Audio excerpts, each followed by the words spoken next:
Welcome to our channel. ఈరోజు మరికొన్ని important క్వశ్చన్స్తో మీకు డిస్కస్ చేద్దాం.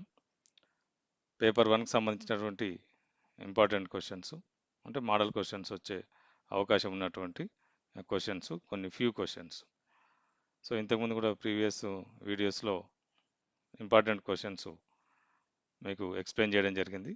ఈ వీడియోలో కూడా కొన్ని ఇంపార్టెంట్ క్వశ్చన్స్ చూద్దాం. ఓకే, చూడండి క్వశ్చన్ నెంబర్ 1. క్వశ్చన్ నెంబర్ 1లో ఈ క్రింది కొలతలలో ఏవి త్రిభుజాన్ని ఏర్పరచవు? అంటే త్రిభుజాన్ని ఏర్పరచని కొలతలు ఏవి అని అడుగుతున్నారు. సో ఇక్కడ మ్యాథమెటిక్స్ మీద గ్రిప్ ఉన్న వాళ్ళైతే ఈజీగా ఐడెంటిఫై చేయగలుగుతారు. కానీ మరి మ్యాథమెటిక్స్ గ్రిప్ లేని వాళ్ళు ఈజీగా ఐడెంటిఫై చేయడం కొద్దిగా ఇబ్బంది అవుతుంది. కాకపోతే ఇక్కడ త్రిభుజాన్ని ఏర్పరచవు అని అంటే ఏవి ఏర్పరచవు అనేది మనకి ఎట్ట తెలుస్తుంది అంటే ఇన్ఈక్వాలిటీ రూల్. త్రిభుజం యొక్క ట్రయాంగిల్స్ ఇన్ఈక్వాలిటీ రూల్ అని, అంటే ఇన్ఈక్వాలిటీ రూల్ అంటే అసమానత్వ నియమం. సో ఇక్కడ మనకు ఏదైనా త్రిభుజం తీసుకున్నప్పుడు, త్రిభుజం ఏబిసి తీసుకుంటే, ఏబిసి త్రిభుజంలో ఏవైనా అసమానత్వ నియమం ఏం చెప్తుంది? ఏవైనా రెండు భుజాల మొత్తం మూడో భుజం కంటే ఎక్కువ ఉండాలి. ఉంటే మనం త్రిభుజాన్ని ఏర్పరచవచ్చు, లేకపోతే త్రిభుజాన్ని ఏర్పరచలేము. ఫస్ట్ తీసుకున్నాం అనుకోండి, 7, 8, 9 ఉంది. ఈ రెండు యాడ్ చేస్తే మనకు 15 వస్తుంది, 9 కంటే ఎక్కువ వస్తుంది. Okay, right.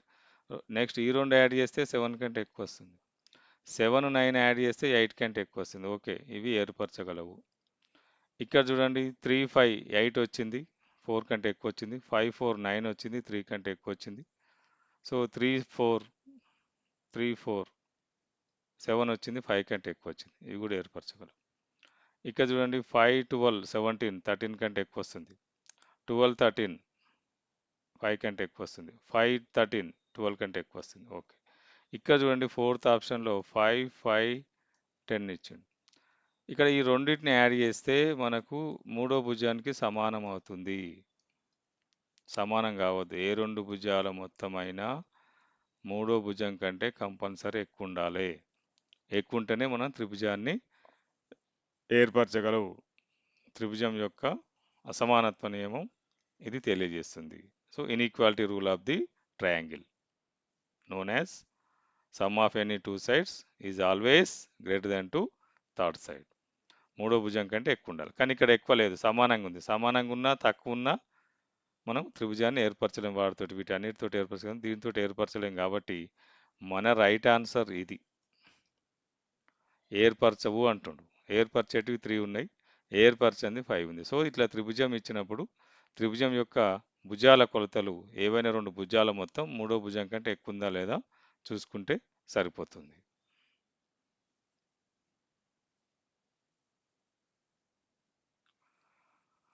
చూడండి ఇక్కడ ఆల్జిబ్రిక్ ఎక్స్ప్రెషన్ ఇచ్చిండు. ఆల్జిబ్రిక్ ఎక్స్ప్రెషన్ ఇచ్చి బీజీయ సమాసాల గరిష్ట ఘాతాంకం డిగ్రీ గరిష్ట ఘాతాంకం ఎంత అంటుండు, డిగ్రీ ఎంత అంటుండు. సో చూడండి పీక్యూ అనేది మనకు ఆల్జిబ్రిక్ ఎక్స్ప్రెషన్ అయింది పీక్యూ మైనస్ 6p² క్యూ³ minus p² plus 9h. 4 terms ఉన్నాయి. ఆల్జిబ్రిక్ ఎక్స్ప్రెషన్ కానీ పాలినామియల్ కానీ ఇచ్చి డిగ్రీ అడిగితే మనం ఒక్కొక్క టర్మ్కు డిగ్రీ ఫైండ్ అవుట్ చేసుకోవాలి. ఫస్ట్ 4 టర్మ్స్ ఉన్నాయి. టర్మ్స్ అనేటివి మైనస్ ప్లస్లు డివైడ్ చేస్తాయి. సో ఈ టర్మ్ యొక్క డిగ్రీ ఎంత అవుతుంది మనకంటే, ఇక్కడ వేరియబుల్స్ ఎన్ని ఉన్నాయి? 2 ఉన్నాయి, పీ ఉంది, క్యూ ఉంది. పీకి ఒకటి ఉంది, క్యూకి ఒకటి ఉంది. కాబట్టి దీని డిగ్రీ 2, ఆ రెండింటిని యాడ్ చేయాలి. ఇక్కడ చూడండి వేరియబుల్స్ చరరాశులు పీక్యూ, పీకు 2 ఉంది, క్యూకు 3 ఉంది, అంటే దీని డిగ్రీ 5 అన్నట్టు. ఇక్కడ పీకు 2 ఉంది, క్యూకు 1 ఉంది, 3. ఇక్కడ పీక్యూలు ఏం లేవు కాబట్టి 0, వేరియబుల్స్ లేవు అక్కడ. సో ఇందులో మనకు ఈ 2 ఉంది, ఇక్కడ ఫస్ట్ టర్మ్ యొక్క డిగ్రీ 2, సెకండ్ టర్మ్ యొక్క డిగ్రీ 5, థర్డ్ టర్మ్ యొక్క డిగ్రీ 3, ఫోర్త్ టర్మ్ ఉంది 0. మరి ఫైనల్గా ఈ ఆల్జిబ్రిక్ ఎక్స్ప్రెషన్ డిగ్రీ ఏం చెప్పాలి మనం? హైయెస్ట్ ఏదొస్తే అది చెప్పాలి, 5. That is the degree of the algebraic expression. బీజీయ సమాసం యొక్క డిగ్రీ, పరిమాణము అంటాం మనం. గరిష్ట ఘాతం అంటాం, పరిమాణము అంటాం. సో ఇది మనకు 5th is the D is the correct option. So అర్థమైంది కదా, ఇక్కడ ఆల్జిబ్రిక్ ఎక్స్ప్రెషన్స్లో ప్రతి టర్మ్కు డిగ్రీ ఫైండ్ అవుట్ చేసి అందులో ఏదైతే ఎక్కువ వస్తుందో అది మనం గరిష్ట పరిమాణంగా పరిగణిస్తాం. చూడండి ఇక్కడ ఒక చతుర్భుజంలోని కోణాలు 3:4:5:6 నిష్పత్తిలో ఉంటే ఆ కోణాలు వరుసగా అంటుండు. 3:4:5:6 అంటే మరి ఇక్కడ 3:4:5:6 ఇచ్చినప్పుడు ఫస్ట్ మనం ఒక యాంగిల్ ఫైండ్ అవుట్ చేయాలంటే ఈ నిష్పత్తి ఎంత ఉందో ఆ నిష్పత్తి మొత్తం కూడాలి. ఎంత అవుతుంది? 9, 9, 18 అవుతుంది. చతుర్భుజంలో కోణాల మొత్తం ఎంత? 360. 18తో డివిజన్ చేయాలి. అంటే ఎంత వచ్చింది? 20. ఇప్పుడు 20 అన్నిటి మల్టిప్లై 3 ఇంటూ 20 ఎంత? 60. 4 ఇంటూ 20 80. 5 ఇంటూ 20 100. 6 ఇంటూ 20 120. ఎక్కడున్నాయి 60, 80, 100, 120? First option is the right answer. ఇక్కడ మనకు కన్ఫ్యూజ్ చేయడానికి 60, 80 ఇక్కడ ఇచ్చి మళ్ళీ 60, 80 కూడా ఇక్కడ ఇచ్చిండు. సెకండ్ ఫస్ట్ కోణం రాగానే ఐడెంటిఫై చేసుకోవచ్చు. ఫస్ట్ కోణం 60 వచ్చింది. 60 ఎక్కడ లేదు, ఇక్కడ లేదు. ఒకటి రెండు కావనుకుంటాం. నెక్స్ట్ సెకండ్ కోణం కూడా మనకి 80 వచ్చింది. ఇక్కడ కూడా 80 ఉంది. థర్డ్ కోణం దగ్గర ఇక్కడ కన్ఫర్మ్ 100 ఉంది. ఇక్కడ 105 ఇక్కడ ఉంది. So our right answer is A is the right answer. నిష్పత్తి ఇచ్చినప్పుడు ఖచ్చితంగా త్రిభుజాలు కానీ చతుర్భుజాలు కానీ అడిగినప్పుడు ఆ నిష్పత్తి మొత్తం చేసి చతుర్భుజంలో అయితే 360 ఉంటుంది, త్రిభుజంలో అయితే 180 ఉంటుంది. బై చేసేస్తే ఒక్కొక్క కోణం విలువ మళ్ళీ మల్టిప్లై చేస్తే మనకు కోణాలు వస్తాయి.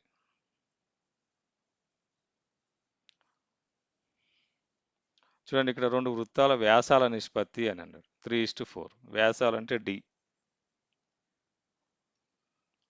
D1 ఏమో 3 ఉంటే D2 ఏమో మనకు 4 ఉంది. వాటి పరిధుల నిష్పత్తి పరిధి సూత్రం ఏంది మనకు? 2πr వృత్త పరిధి సూత్రం ఇది. మనం ఇంకా పై రాసేసి 2r ముందు రాసేస్తే 2r బదులు d రాస్తాం ఇక్కడ, ఎందుకంటే వ్యాసం ఇచ్చిండు. d వ్యాసం రాసేస్తే 5d రాయొచ్చు మనం. చూడండి ఎప్పుడైనా వృత్తం యొక్క వ్యాసార్థం కానీ వ్యాసం కానీ నిష్పత్తి ఇస్తే వాటి పరిధుల నిష్పత్తి కూడా అంతే ఉంటుంది. దాని పరిధుల నిష్పత్తి మారదు. వ్యాసం ఇచ్చినా వ్యాసార్థం ఇచ్చినా. సో ఇక్కడ 3:4 ఉంది. మీరు ఇదేమి ఆలోచించాల్సిన అవసరం లేదు, ఏం క్యాలిక్యులేషన్ చేయాల్సిన అవసరం లేదు. పరిధి అడిగిండు, వైశాల్యం అడిగినప్పుడు మారుతుంది. పరిధి అడిగిండు కాబట్టి పరిధి మారదు. 3:4 అవుతుంది. గుర్తుపెట్టుకోండి. వృత్తం యొక్క వ్యాసం నిష్పత్తి ఇచ్చిన వ్యాసార్థం నిష్పత్తి ఇచ్చిన. సపోజ్ ఎగ్జాంపుల్ వ్యాసార్థం నిష్పత్తి 9:11 అన్నాడు అనుకోండి, వాటి పరిధుల నిష్పత్తి కూడా 9:11 ఉంటుంది. ఓకే.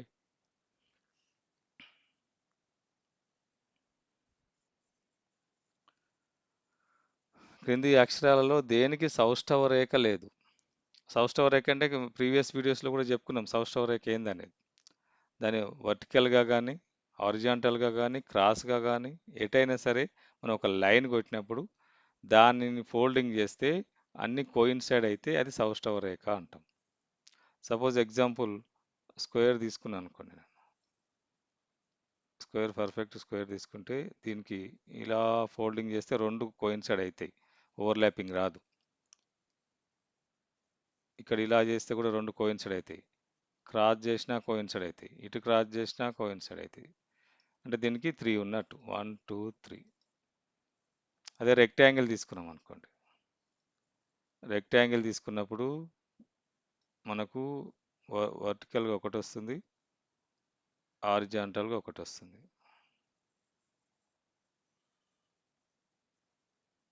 వర్టికల్గా ఒకటి వస్తుంది, హారిజాంటల్గా ఒకటి వస్తుంది. కానీ ఈ రకంగా క్రాస్లో రాదు. క్రాస్లో వచ్చినప్పుడు దానికి ఇది సిమెట్రిక్ లైన్ కాదు. దాన్ని ఫోల్డింగ్ చేస్తే అవి కోయిన్సైడ్ కావు, కాబట్టి అది సిమెట్రిక్ లైన్ కాదు. రెక్టాంగిల్కి 2 ఉంటాయి, స్క్వేర్కి మాత్రం 4 ఉంటాయి. ఇవి మనకు సిమెట్రిక్ లైన్స్, సౌష్ఠవ రేఖలు అంటాం. ఏ తీసుకున్నాం అనుకోండి, ఏకి మనం వర్టికల్గా ఒక లైన్ గీస్తే అది సౌష్ఠవ రేఖ, ఇంకోటి రాదుగా. సికి కూడా వస్తుంది, సికు హారిజాంటల్గా ఒకటి గీస్తే అది సౌష్ఠవ రేఖ. ఈకి కూడా వస్తుంది, హారిజాంటల్గా ఒకటి గీస్తే అది సౌష్ఠవ రేఖ. ఎఫ్ రాదు, నువ్వు వర్టికల్గా గీసినా రాదు, హారిజాంటల్గా గీసినా రాదు, క్రాస్ గీసినా ఎక్కడ గీసినా సౌష్ఠవ రేఖ రాదు. కాబట్టి సౌష్ఠవ రేఖ ఈ అక్షరాల్లో దేనికి సౌష్ఠవ రేఖ లేదు? ఎఫ్కు లేదు. F is the answer. So మనం చూసుకోవచ్చు. ఆల్ఫాబెట్ లెటర్స్ రాసినప్పుడు దేనికి సౌష్టవ రేఖ లేదు. ఫిగర్స్ ఇవ్వచ్చు, ఏదైనా ఇచ్చి దానికి సౌష్టవ రేఖలు అడగవచ్చు. సౌష్టవ రేఖలు అడిగినప్పుడు ఖచ్చితంగా అది కోయిన్సైడ్ కావాలి. ఆ లైన్ ఎంబడి మనం ఫోల్డింగ్ చేసినప్పుడు అది కోయిన్సైడ్ అయితే సౌష్టవ రేఖ, కోయిన్సైడ్ కాకపోతే సౌష్టవ రేఖ కాదు. సో ఇప్పుడు సపోజ్ ఎగ్జాంపుల్ మనం జీ తీసుకున్నాం అనుకోండి. జీ కూడా మనం ఎక్కడ గీసినా సౌష్టవ రేఖ కాదు, ఫోల్డింగ్ చేస్తే కోయిన్సైడ్ కాదు. నిలువు గీసినా ఎట్లా గీసినా అంటే కొన్ని లెటర్స్కి సౌష్టవ రేఖలు లేవు, జీరో ఉంటాయి. అది ఒకసారి చూసుకుంటే సరిపోతుంది. చూడండి ఇక్కడ క్వశ్చన్ నెంబర్ 6లో 3 పవర్ 11 అన్నాడు ప్లస్ 5 పవర్ 13. ఆ మొత్తాన్ని భాగించి అతి చిన్న ప్రధాన సంఖ్యను కనుక్కోండి అంటుండు. మొత్తాన్ని భాగించగలగాలి అది. ఏది భాగిస్తుంది? 2నా, 3నా, 5ఆ, 7ఆ? అంటే ఎట్లా తెలవాలి మరి? 3 పవర్ 11 చేయాలి మనం. 3 పవర్ 11 అంటే 3 ఇంటూ 3 ఇంటూ 3 11 టైమ్స్ చేయాలి. 5 పవర్ 13 అంటే 13 టైమ్స్ చేయాలి. 5ని మల్టిప్లై చేయాలి. చాలా లెంతీ ప్రాసెస్ అవుతుంది మనకు. కాకపోతే ఇక్కడ మనం చూడండి, 5 పవర్ ఎక్స్పోనెంట్ ఎంత ఉన్నా దాని యూనిట్ ప్లేస్లో 5ఏ వస్తుంది. ఎంతనని ఉండండి, 5 పవర్ ఎక్స్పోనెంట్ ఎంతనని ఉండండి, 5 పవర్ ఎన్లో 5ఏ వస్తుంది. 5 పవర్ ఎన్లో యూనిట్ ప్లేస్లో వచ్చేటటువంటి నెంబర్ 5ఏ. N is natural number. N అనేది న్యాచురల్ నెంబర్ అయినప్పుడు అంటే ఈవెన్ నెంబర్ కావచ్చు, ఆడ్ నెంబర్ కావచ్చు, 5ఏ వస్తుంది. 6కి కూడా అదే వస్తుంది. కొన్ని గుర్తుపెట్టుకోవాలి. 6కి కూడా యూనిట్ ప్లేస్లో 6ని ఎన్ని టైమ్స్ మల్టిప్లై చేసినా 6ఏ వస్తుంది. 3కి ఏమొస్తుంది మరి? 3కి ఏమొస్తుంది అంటే 3 4 1 చేసినప్పుడు 3 వస్తుంది. 3 స్క్వేర్ చేస్తే 9 వస్తుంది, మారుతుంటుంది 3కు. 3 4 3 చేస్తే 27 వస్తుంది. 3 4 4 చేస్తే 81 వస్తుంది. మళ్ళీ 3 4 5 చేస్తే 3 వస్తుంది అక్కడ. 3 24 243 అంటే ఎన్ని టైమ్స్కి వస్తుంది? 4 టైమ్స్ తర్వాత వస్తుంది 3 అనేది నెంబర్ రిపీట్ అవుతుంది. ఇక్కడనేమో ప్రతిసారి రిపీట్ అవుతుంది 5కి. కాబట్టి 5 పవర్ 13లో యూనిట్ ప్లేస్లో 5ఏ వస్తుంది. కానీ ఇక్కడ 3 పవర్ 11లో ఏమొస్తుంది అనేది మనం ఐడెంటిఫై చేయాలి. అంటే 1 వేసినప్పుడు అంటే 4 టైమ్స్కి మారుతుంది, 5th టైంకి మారుతుంది. అంటే ఎన్ని 4లు ఉన్నాయి మనకు 11లో? 2 4s ఉన్నాయి. 2 4 8.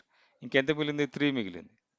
అంటే థర్డ్ ప్లేస్లో ఏమొచ్చింది? 1 2 3 7 వచ్చింది. అంటే 3 పవర్ 11లో యూనిట్ ప్లేస్లో 7 వస్తుంది. 3 పవర్ 11లో 1 2 3 4 మళ్ళీ 5 6 7 8 9 10 11. చూడండి కౌంట్ చేస్తే 1 2 3 4 5 6 7 8 9 10 11. 11లో ఏమొచ్చింది? 7 వచ్చింది యూనిట్ ప్లేస్లో. 5 పవర్ 13లో యూనిట్ ప్లేస్లో ఏమొచ్చింది? 5 వచ్చింది. రెండింటిని యాడ్ చేయండి సరిపోతుంది. రెండింటిని యాడ్ చేస్తే ఎంత వస్తుంది? 12 వస్తుంది. 12 అంటే యూనిట్ ప్లేస్లో ఎంత? 2 ఉంది. యూనిట్ ప్లేస్లో 2 ఉందంటే దేంతో డివిజిబుల్ అవుతుంది? మినిమంగా 2 తోటి డివిజిబుల్ అవుతుంది. కాబట్టి ఈ మొత్తం సంఖ్య భాగించి అతి చిన్న ప్రధాన సంఖ్య 2. పెద్ద ప్రధాన సంఖ్యలు వేరే ఉండొచ్చు, అతి చిన్న ప్రధాన సంఖ్య మాత్రం 2. ఈవెన్ నెంబర్ వచ్చిందంటే 2. ఈవెన్ నెంబర్ రాకపోతే ఆడ్ నెంబర్ వస్తే 3కి మనం క్యాలిక్యులేట్ చేసుకోవడం, కానీ 3కి అడగడానికి అవకాశం లేదు. 3కి చెప్పాలంటే మనం మొత్తం నెంబర్ తెలవాలి మనకు. 2కి అయితే ఒక యూనిట్ ప్లేస్ తెలిస్తే సరిపోతుంది. 5కి కూడా యూనిట్ ప్లేస్ తెలిస్తే సరిపోతుంది.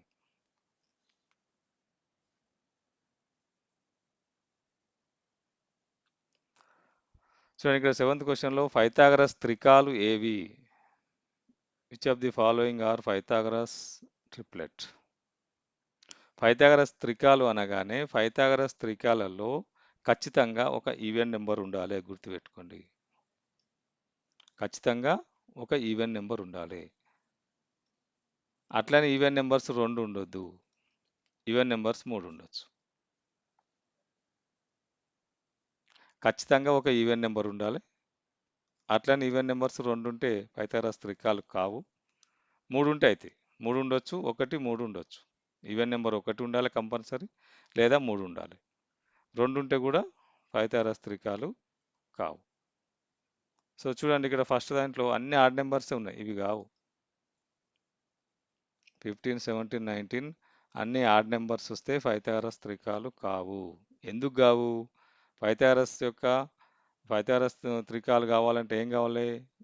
కర్ణం యొక్క వర్గం మిగిలిన 2 భుజాల మీద వర్గాల మొత్తానికి సమానం కావాలి. అంటే పెద్ద సంఖ్య కర్ణం తీసుకుంటే 9 స్క్వేర్ చేసి రెండింటి స్క్వేర్ల మొత్తానికి సమానం కావాలి. 15 అనేది ఆడ్ నెంబర్, 17 కూడా ఆడ్ నెంబరే. ఆడ్ నెంబర్ స్క్వేర్ ఆడ్ నెంబరే అవుతుంది, ఇక్కడ ఆడ్ నెంబర్ స్క్వేర్ కూడా ఆడ్ నెంబరే అవుతుంది. రెండింటిని యాడ్ చేస్తే ఈవెన్ నెంబర్ వస్తుంది. కానీ ఇక్కడ మనకు 19 ఆడ్ నెంబర్ స్క్వేర్ కాబట్టి ఆడ్ నెంబర్ వస్తుంది. ఒక odd number even number equal కావు ఎప్పుడు. అందుకని పైథాగరస్ త్రికాలలో 3 ఆడ్ నెంబర్స్ ఉంటే అవి పైథాగరస్ త్రికాలు కావు. 2 ఉంటే కూడా కాదు. చూడండి, ఈ రెండింటిని స్క్వేర్ చేసి సమ్ చేస్తే మనకి ఈవెన్ నెంబర్ వస్తుంది, కానీ ఇక్కడ ఆడ్ నెంబర్ వస్తుంది. కాబట్టి 2 ఈవెన్ నెంబర్స్ ఉన్నా కాదు. చూడండి, ఇక్కడ ఒక ఈవెన్ నెంబర్ ఉంది, 2 ఆడ్ నెంబర్స్ ఉన్నాయి, ఇక్కడ 3 ఆడ్ నెంబర్స్ ఉన్నాయి. అయినా మరి మనకి ఇందులో ఆప్షన్స్ ఏదైనా 1 ఆప్షన్ ఎక్కడ ఇయ్యలే కాబట్టి మనం ఇవి చెక్ చేయాల్సిన అవసరం లేదు. అది కూడా చూసుకోవాలి. ఏదైనా only 1, only A, only B, only C, only D అనే ఆప్షన్ లేదు మనకి ఇక్కడ. సో కాబట్టి చూడండి, ఏబిసి 3 ఇచ్చిండు. ఏబిసి ఏ గాలే, మనకు బి గాలే. ఏబిసి ఉన్నాయని బి గాలే, బీలు ఉన్నాయని కొట్టేయండి. ఇందులో బి ఉంది కొట్టేయండి, ఇందులో బి ఉంది కొట్టేయండి, ఇందులో బి ఉంది కొట్టేయండి. CD right answer. ఒకవేళ ఇక్కడ వచ్చిన తర్వాత ఓన్లీ సి, ఓన్లీ డి అంటే మళ్ళీ ఇవి చెక్ చేసుకోవాలి మనం. 17 యొక్క వర్గము 8 యొక్క వర్గానికి 15 యొక్క వర్గానికి సమానం కావాలి. ఇది 289 అవుతుంది, ఇది 64, ఇది 225. సో 289 అవుతుంది. సో ఓకే, ఇది కూడా 100 అవుతుంది. 6 స్క్వేర్ అంటే 36, 8 స్క్వేర్ అంటే 64, 100 అవుతుంది. So 6, 8, 10 okay. CD only, CD right answer.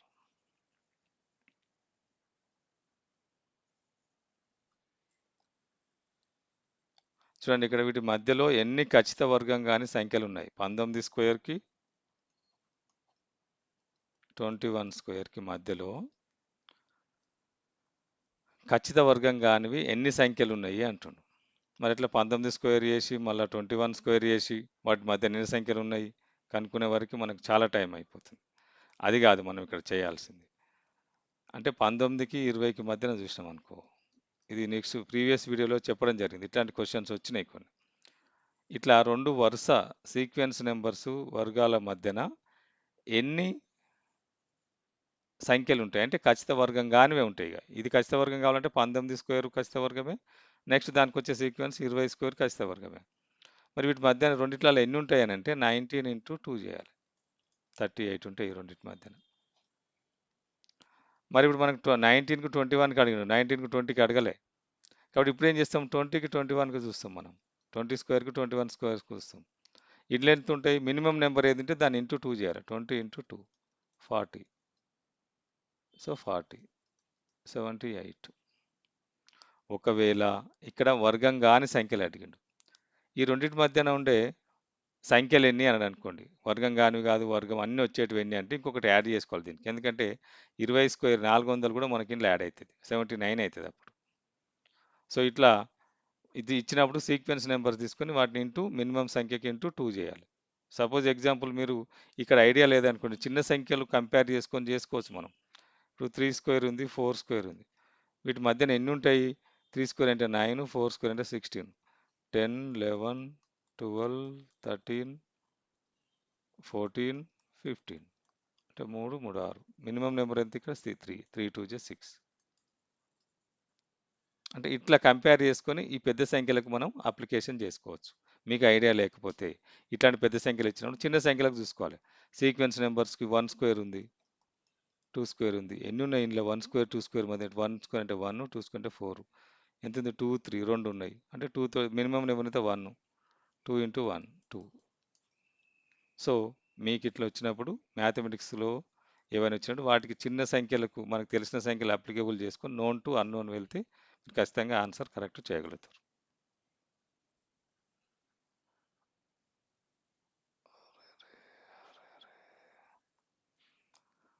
Okay, చూడండి ఇక్కడ ఇది ఒక వ్యక్తి తన మొత్తం ఆదాయంలో 30% షేర్ మార్కెట్లో పెట్టుబడి పెడతాడు. అతని పెట్టుబడిలో 40% మ్యూచువల్ ఫండ్కు, మిగిలిన మొత్తం ఈక్విటీ షేర్లకు వెళ్తుంది. అయితే అతని మొత్తం ఆదాయంలో ఈక్విటీ షేర్లకు పెట్టుబడి పెట్టిన శాతం ఎంత అనేది. అతని మొత్తం ఆదాయం ఇయ్యలే ఇక్కడ. మొత్తం ఆదాయం ఇయ్యలే. మొత్తం ఆదాయం ఇయ్యకుండా 30% షేర్ మార్కెట్‌లో పెట్టుబడి పెడుతుండు. మొత్తం ఆదాయంలో. అతనికొచ్చే మొత్తం ఆదాయం మనం రూపీస్ ఎక్స్ అనుకుంటే, అందులో 30% షేర్ మార్కెట్‌లో పెడుతున్నాడు. 30% ఎందులో పెడుతుండు? Share market. ఈ 30% అనేది మొత్తం ఆదాయంలో 30% ఎట్లా చేస్తాం మనం? 30/100 పర్సెంటేజ్‌ని ఫస్టు ఫ్రాక్షన్‌లో రాసుకొని, ఎందులో చేయాలి ఇది? 30% ఎందులో చేస్తున్నాం? ఎక్స్ మొత్తం ఆదాయం ఎక్స్‌లో వేస్తే ఎక్స్. 0కి 0 అంటే 3x/10. ఇది పెట్టుబడి పెడుతున్నాను షేర్ మార్కెట్లో ఇంత మొత్తం వచ్చిన ఆదాయంలో 3/10 వంతు మనకు పెట్టుబడి పెడుతున్నాడు. పెట్టుబడి పెట్టినప్పుడు అందులో మళ్ళీ 40% ఏమో మ్యూచువల్ ఫండ్కు, 60% ఏమో మిగిలింది. మిగిలిందంటే 60%. మరి ఇందులో 60% ఎట్లా వస్తుంది మనకు? ఇందాక చేసినట్టే. ఇప్పుడు ఇది మొత్తం పెట్టుబడికి పెట్టిన ఆదాయం, ఇన్కమ్.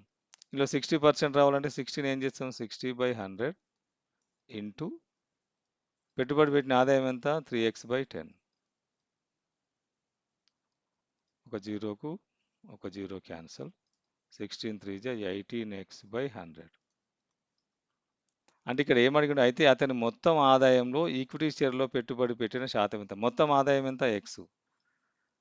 ఎక్స్‌లో ఎంతొస్తది ఇది అని అంటుండు. ఎక్స్‌లో ఎంతొస్తదంటే ఇక్కడ ఇక్కడ ఆల్రెడీ వచ్చేసింది మనకు. 18/100 వచ్చింది.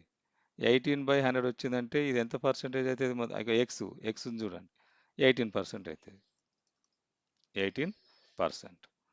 సో, ఇక్కడొచ్చిన తర్వాత మీకు ఇలా కరెక్ట్‌గా రాకపోతే అప్పుడేం చేయాలనుకుంటే మనకు ఏం చేస్తాం మనం?